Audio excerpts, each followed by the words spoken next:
ক্ষেপণাস্ত্র পরীক্ষা চালালো পাকিস্তান। ভারত ও পাকিস্তানের মধ্যে উত্তেজনা যুদ্ধের দিকে এগোচ্ছে। সীমান্তে সেনাদের মধ্যে প্রতিনিয়ত ব্যাপক গোলাগুলি হচ্ছে।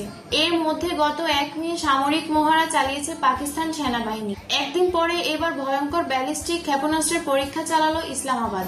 শনিবার 3 মে দ্য ডন এক প্রতিবেদনে জানিয়েছে, কাশ্মীরের পেহেলগামে হামলার উত্তেজনার মধ্যেই ভূমি থেকে ভূমিতে নিক্ষেপযোগ্য ব্যালিস্টিক ক্ষেপণাস্ত্র পরীক্ষা চালালো পাকিস্তান। পাকিস্তানের আন্তঃবাহিনী জনসংযোগ পরিদপ্তর বরাত দিয়ে গণমাধ্যমটি জানায়, ক্ষেপণাস্ত্রটি 450 কিলোমিটার দূরে লক্ষ্যবস্তুতে আঘাত এবং পারমাণবিক উভয় ধরনের ওয়ারহেড বহন করতে সক্ষম।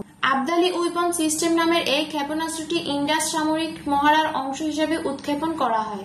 পাকিস্তান সেনাবাহিনী জানায়, ক্ষেপণাস্ত্র পরীক্ষার লক্ষ্য ছিল সেনাদের অপারেশনাল প্রস্তুতি নিশ্চিত করা, ক্ষেপণাস্ত্রের উন্নত ন্যাভিগেশন সিস্টেম এবং উন্নত ম্যানুভারেবিলিটি বৈশিষ্ট্য সহ গুরুত্বপূর্ণ প্রযুক্তিগত পরিমিতি যাচাই করা।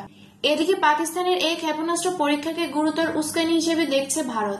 অথচ গেল সপ্তাহে ভারতও একাধিক অ্যান্টিশিপ জাহাজ বিধ্বংসী ক্ষেপণাস্ত্র পরীক্ষা চালিয়েছিল। শুধু তাই নয়, সীমান্তে যে কোনো ধরনের হুমকি মোকাবেলায় নিজের 3 বাহিনীকে অভিযানের পূর্ণ স্বাধীনতা দিয়ে দিয়েছেন ভারতের প্রধানমন্ত্রী নরেন্দ্র মোদী। গত 22 এপ্রিল পেহেলগামে হামলার পাকিস্তানকে দোষারোপ করেছে ভারত। তবে হামলায় জড়িত থাকার কথা শুরু থেকে অস্বীকার এবং একটি বিশ্বাসযোগ্য ও স্বচ্ছ তদন্তে অংশ নেওয়ার প্রস্তাব দিয়ে আসছে ইসলামাবাদ।